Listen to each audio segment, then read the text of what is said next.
बिस्मिल्लाहिर्रहमानिर्रहीम। Welcome back to शेखैन। ख़वातीन हज़रात, आज का जो टॉपिक है और डिस्कशन, बजट फाइनेंस एक्ट जो कि पार्लियामेंट में पास हो चुका है 2024, उसके ऊपर हम बात करेंगे with particular focus on the property related provision. Arshad Bashir साहब हमारे साथ मौजूद हैं, टैक्स एक्सपर्ट। और सर अरशद बशीर साहब, वेलकम टू द शो। बहुत बहुत शुक्रिया जनाब शेख साहब। वैसे असफ जी साहब बताइएगा, ये आपने समझी बनाई हुई है जो ऐसी प्रोविजन जो कि प्रॉपर्टी से रिलेटेड टैक्सेस है, तो इस बजट में या इस फाइनेंस एक्ट में पास हो गए पार्लियामेंट से। What are those provision of laws जो कि हैं, और ये क्या उसका इम्पैक्ट क्या है मॉनेटरी टर्म? जी अच्छा। बिस्मिल्लाहिर्रहमानिर्रहीम। अच्छा, ये जो फाइनेंस एक्ट 2024 जो पार्लियामेंट से पास हुआ है, इसमें रियल एस्टेट के लिए काफ़ी सारी चेंजेस की गई हैं।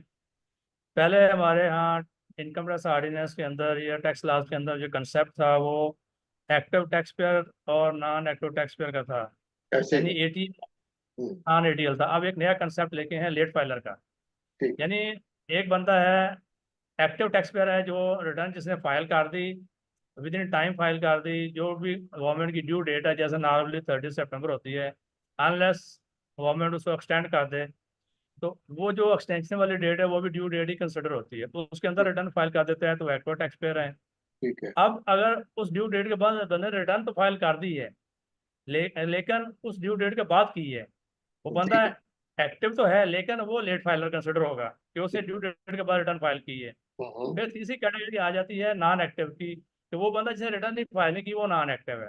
ठीक है। अब इसमें टैक्सेशन को इन्होंने इस तरह से डिवाइड कर दिया है। अच्छा, अच्छा, अच्छा भाई साहब, एक तो जो लेट फाइलर का कॉन्सेप्ट है ना, मेरा ख्याल है वो शायद इस वजह से आया है क्योंकि काफी अर्से से हम देख रहे थे कि जब किसी ने कोई ट्रांजैक्शन करनी होती थी नॉन फाइलर ने पर्टिकुलरली, तो वो ये करते थे, अच्छा यार जब गाड़ी खरीदनी है, प्लॉट लेना है, तो वो फाइलर बन जाते।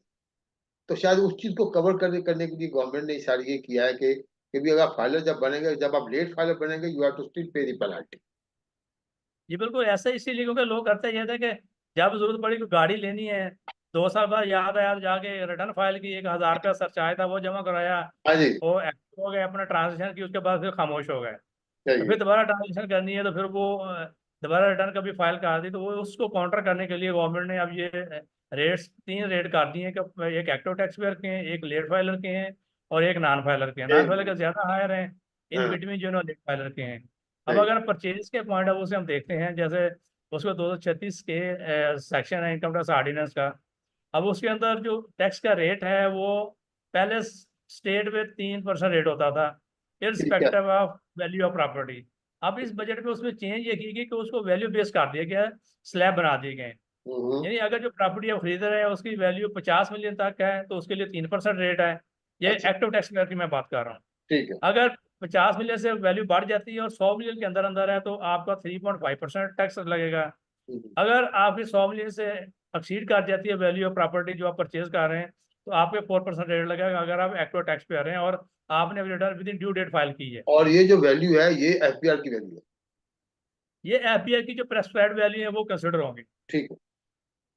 अच्छा, अब जो लेट फाइलर है, यानी बंदा एक्टिव हो गया, उसे रिटर्न फाइल कर दी, अपना सरचार्ज जमा करा दिया, एक्टिव टैक्स वाली इसमें उसका नाम भी आ गया है, लेकिन उसे रिटर्न जो गवर्नमेंट ने ड्यू डेट प्रेस्क्राइब की थी उसके बाद रिटर्न फाइल की है, सही है। उसके लिए अब वो जो 3% वाला रेट है वो 6% है, जो 3.5% है वो 7% है, और जो चार ठीक। परसेंट वाला रेट है वो 8% है। अच्छा यानी अच्छा। वो रेट डबल कर दिए हैं। वो डबल हो गया, ठीक हो गया। ठीक हो फिर गया। तीसरी कैटेगरी आ जाती है जो रिटर्न फाइल ही नहीं करते, जिन्होंने रिटर्न फाइल नहीं की या इनएक्टिव टैक्स पेयर है, तो उसके लिए रेट 12% है अगर 50 मिलियन तक प्रॉपर्टी है, 50 मिलियन से बढ़ेगी तो 16% है, और उसके बाद 20% का रेट आ जाता है। ठीक है ये सर। प्रॉपर्टी की परचेज के पॉइंट ऑफ व्यू से जो है ना वो रेट है। अब इसमें ये जो रेट टैक्स एडजस्ट डिडक्ट होता है या रजिस्टरिंग अथॉरिटी कलेक्ट करती है, ये बेसिकली एडजस्टेबल टैक्स होता है। ठीक है। आपकी अगर और टैक्स लाइबिलिटी है उसके अगेंस्ट इस टैक्स को आप एडजस्ट कर लेते हैं। ठीक है। लेकिन जो इसमें थोड़ी सी एक जो बेनिफिट दिया गया है वो दिया गया है नॉन रेजिडेंट्स को, यानी जो ओवरसीज पाकिस्तानी हैं जो नॉन रेजिडेंट हैं ठीक पाकिस्तान के है। अंदर, वो अगर प्रॉपर्टीज को खरीदते हैं तो, हम्म। और वो उनके लिए कंडीशन ये है कि वो बाहर से फॉरेन एक्सचेंज पाकिस्तान में लाएंगे, ठीक पाकिस्तान है। के अंदर बैंकिंग चैनल से लाएंगे, और उस जो फॉरेन एक्सचेंज ला के उससे वो प्रॉपर्टी खरीदेंगे, ठीक है। तो देन उनके ऊपर रेट 3% ही रहेगा, उसमें वैल्यू का कोई कंसेप्ट नहीं होगा, लेकिन वो टैक्स उनका फाइनल टैक्स कंसिडर होगा, यानी वो फर्दर टैक्स उसमें कोई और टैक्स नहीं लगेगा। नहीं आएगा, मतलब उनके लिए 3% ही है। ठीक हो गया ना? पर मतलब कि जो हमारे एक्सपर्ट्स हैं उनके लिए 3% ही है, उसके ऊपर फर्दर टैक्स नहीं।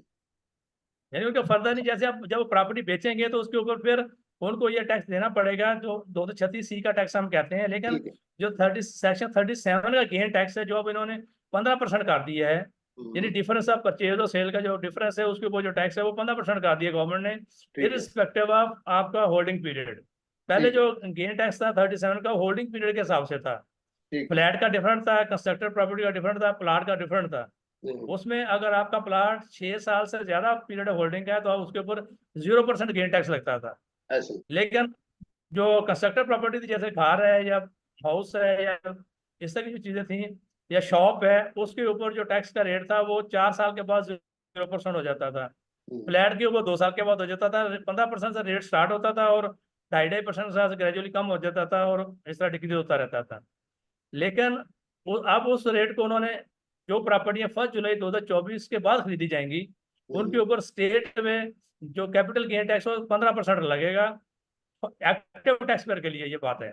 अगर बंदा नॉन एक्टिव टैक्स पेयर है तो देन उसका वो जो जितना भी गेन है वो normal income tax business income consider होगी, यानी उसके ऊपर जो डिवीजन 1 फर्स्ट कैजुअल के रेट्स हैं वो लगेंगे।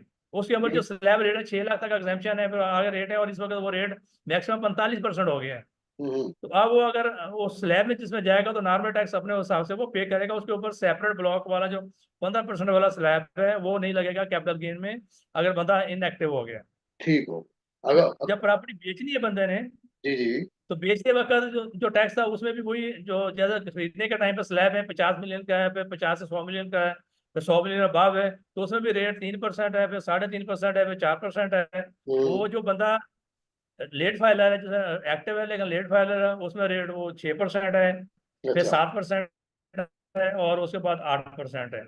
लेकिन सेल के ऊपर जो बाकी रेट है वो चाहे 10 किसी भी प्रॉपर्टी की वैल्यू हो 10% ही है नॉन फाइलर के लिए, अच्छा, उसमें ठीक वो है। ऐसा कोई चेंज नहीं है। ठीक लेकिन है। उसमें कुछ एग्जाम्पशन है, जैसे शोहदा है या आर्मी के पर्सन है या गवर्नमेंट के जो लोग हैं, एक्स सर्विस मैन है, उनको उन्होंने उसमें छूट दे दी है कि उसके ऊपर वो कुछ कंडीशनें जो है ना वो गेन के नहीं लगेंगी। उसमें भी जो नॉन रेजिडेंट बंदा है वो जो स्लैब के हिसाब से अपने रेट तो दे देगा, लेकिन उसको 37 में जो 15% गेन टैक्स देना है वो उसमें नहीं लगेगा, वो उससे उसको छूट मिल गई है। ये यानी इसके अंदर जो अच्छा, आप कह रहे हैं कि जिसमें जो ब्यूरोक्रेट्स हैं उनको छूट है, चाहे वो इन सर्विस हैं या रिटायर्ड है। ये जो रिटायर है एक्स सर्विस मैन जो अच्छा अच्छा, ओके। है। ठीक है। और इसी तरह से इसके ऊपर अभी जो इन्होंने जो डेवलपर्स बिल्डर्स हैं उसके लिए भी इन्होंने एक नॉर्मल टैक्स लेके आए हैं, और उसमें इन्होंने इनकम की कैलकुलेशन का एक फार्मूला दे दिया है कि जो अगर बंदा बिल्डर है जो प्रॉपर्टी कंस्ट्रक्ट करके बेच रहा है, तो वो जो उसकी टोटल रसीट्स होंगी उस रसीट का 10% के बराबर अपना वो प्रॉफिट कंसिडर करेगा। उस प्रॉफिट के ऊपर जो हमारे फर्स्ट डिवीजन 1 के रेट्स हैं स्लैब के हिसाब से हैं, 6 लाख के बाद हाँ जी। चेंज होते जो 45% जाते हैं, वो वाला रेट उसके ऊपर अप्लाई होगा, उस हिसाब से वो अपना टैक्स पे करेगा। मतलब इस तरह से अगर उसका प्रेजेंटिव प्रॉफिट ले लिया उन्होंने। अब ये अगर प्रेजेंटिव प्रॉफिट हो गया ना, पहले तो एक जमाने जो में प्रॉफिट प्रेजेंटिव है, टैक्स होता था, अब ये यही चीज कन्वर्ट हो गई, प्रेजेंटिव प्रॉफिट आ गया कि आपने 10% shall be considered as your profit and other calculation of the tax will be according. ऐसा ही है। उसके ऊपर देंगे। इस तरह से अगर आपका डेवलपर है तो हाँ उसके जी। ऊपर जो रेट है वो 15% का रेट है, कि आप 15% आप जो सीट का इनकम कंसिडर करेंगे और उसके हम्म, ऊपर जो नॉर्मल टैक्स का रेट है वो अप्लाई करेंगे। ठीक हो। और अगर कोई बंदा ऐसा है जो बिल्डर और डेवलपर का दोनों ही काम कर रहा है, मिक्स है उसका, तो उसके ऊपर 12% रेट है, यानी अच्छा इनकम अपनी 12% के हिसाब से लेगा रसीद का, और उसके ऊपर अपना जितना भी है आप अपना वो स्लैब के हिसाब से जो डिवीजन 1 के रेट्स अप्लाई करेगा। अगर कोई कंपनी है तो कंपनी के रेट्स हैं डिवीजन 1 के अंदर, जो है ना डिवीजन 2 के अंदर जो रेट्स हैं पार्ट 1 में, तो वो अप्लाई करेगा, तो उसके हिसाब से अपना वो टैक्स लाइबिलिटी जो है ना इसमें डिस्चार्ज हो जाएगी, जो बिल्डर और डेवलपर के केस में। तो अच्छा। लेकिन उसका एडवांस टैक्स उससे पे करना है, एडवांस टैक्स का फार्मूला उसको स्क्वायर गज के हिसाब से है, उस स्क्वायर गज के हिसाब से एडवांस टैक्स पे करेगा, उसको बाद में और एडजस्ट कर। अच्छा अच्छा अच्छा, ये तो हो गया facts and figure about the finance bill, finance act. तो what do you feel as an expert, tax expert, इसका प्रॉपर्टी की ओवरऑल मार्केट पे क्या इफेक्ट होगा पाकिस्तान? देखें, ये सबसे पहली बात है कि प्रॉपर्टी का वो जो हमारा ये सेक्टर है ऑलरेडी रियल एस्टेट का, ये पिछले 2-3 साल से काफी स्लो है। इसके अंदर मूवर नहीं है, प्रॉपर्टीज के लेन देन में काफी रुकावटें हैं। हालांकि प्रॉपर्टीज की प्राइसेस बहुत हाई हैं, लेकिन उसके बावजूद भी जो टैक्सेशन का सिस्टम है, जो इश्यूज हैं, इसकी वजह से प्रॉपर्टी में लेन देन नहीं हो रहा, उस तरह से काम नहीं हो रहा। और अब ये जो टैक्सेशन मजीद लगी है, इसके हिसाब से ये मजीद एक तो प्रॉपर्टी की प्राइसेस में भी इम्पैक्ट आएगा, क्योंकि इसमें इन्होंने फेडरल एक्साइज ड्यूटी भी लगा दी है। सही है, सही है, तो फेडरल एक्साइज ड्यूटी भी लगा दी, जो कि डायरेक्ट उसके ऊपर कॉस्ट को इम्पैक्ट करेगी आपका। तो ठीक अब है, वो उस वजह से प्राइसेस भी बढ़ेगी और लेन देन पहले नहीं है प्रॉपर्टीज का, और ये मजीद कम हो जाएगा। ये काम हो जाएगा। तो ये सेक्टर जो है ना ऑलरेडी बैठा हुआ है, इससे और भी इफेक्ट होगा, क्योंकि रियल एस्टेट का सेक्टर का और भी बेनिफिट थे कि अगर ये सेक्टर चाह रहा था, आपकी बिल्डिंग डेवलपमेंट हो रही थी, कोई कंस्ट्रक्शन के काम हो रहे थे, तो उसके साथ जो एसोसिएटेड सेक्टर थे, आपका सीमेंट बिकता था, सरिया बिकता था, आपकी लेबर लगती थी, वो सारे साथ एसोसिएटेड सेक्टर चल रहे थे। लेकिन मतलब इस सेक्टर के बैठने से आपके वो सेक्टर भी इम्पैक्ट हुए हैं इसकी वजह से, होएगा, और मतलब आगे फर्दर इम्पैक्ट।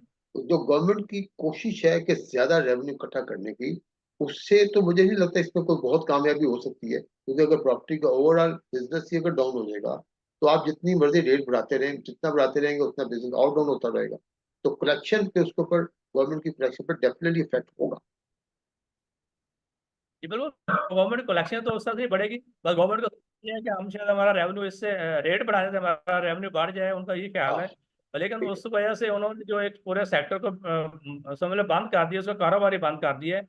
वो हम्म, उस साइड पे नहीं दे रहे, उससे जितने लोग अफेक्ट होंगे, बेरोजगार होंगे, वो चीजें नहीं देखी। तो गवर्नमेंट ने रेवेन्यू के साथ। पूरी दुनिया में ये एस्टेब्लिश फैक्ट है कि construction industry is a seminal industry. जिस कंट्री ने भी, जैसे मलेशिया की एग्जांपल देते हैं, मिडल ईस्ट की लेते हैं, जिस जिस कंट्री ने भी कंस्ट्रक्शन इंडस्ट्री को प्रमोट किया है, सपोर्ट किया है, उसके रेवेन्यू, उसमें अच्छी खासी डेवलपमेंट हुई है, और ठीक ठाक गवर्नमेंट के ऊपर प्रोडक्शन है, रेवेन्यू कलेक्शन और ओवरऑल इकोनॉमी के ग्रुप्स में।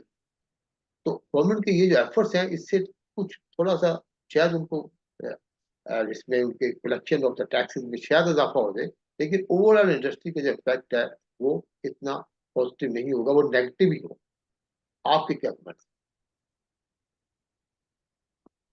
ये बिल्कुल, इसमें इसका पॉजिटिव इम्पैक्ट तो नहीं आएगा ना। आप जितने आप टैक्सेशन बढ़ाते जाएंगे, लोग उसके और चोर रास्ते ढूंढते हैं, कोई भी टैक्स देने को खुश नहीं है। और आप जब इतनी ज्यादा हायर टैक्सेशन कर देंगे, तो लोगों के लिए टैक्स देना मुश्किल हो जाता है, और उसकी वजह से आपकी जो इकानमी है इम्पैक्ट करती है, और आपका कलेक्शन नहीं बढ़ती, इससे आपकी कलेक्शन मजीद कम होती है। मजीद काम है, सही बात। चले, अजब अजब जी साहब, आपका मजीद कोई comment before we conclude this programme? नहीं बस थैंक यू जी, बस आपका बहुत बहुत शुक्रिया कि आपके चैनल का, कि आप माशाल्लाह बड़ा अच्छा परफॉर्म कर रहे हैं, और बड़े अच्छे अच्छी चीज़ें लोगों के लिए शेयर करते हैं। तो बाकी मैं हाजिर हूँ, मेरे कोई चले, इंशाल्लाह ताला से and related that, to I am available any time. चले, सो नाइस ऑफ यू। आपकी एक्सपर्ट जो है ना ओपिनियन हमारे पास आती रहती है, एक्सपर्ट राय पे हम लोग पहले भी आपके साथ कुछ प्रोग्राम किए हैं और अभी मजीद करेंगे इंशाल्लाह ताला। May Allah bless you ji, stay bless, सब चीज़। अस्सलाम।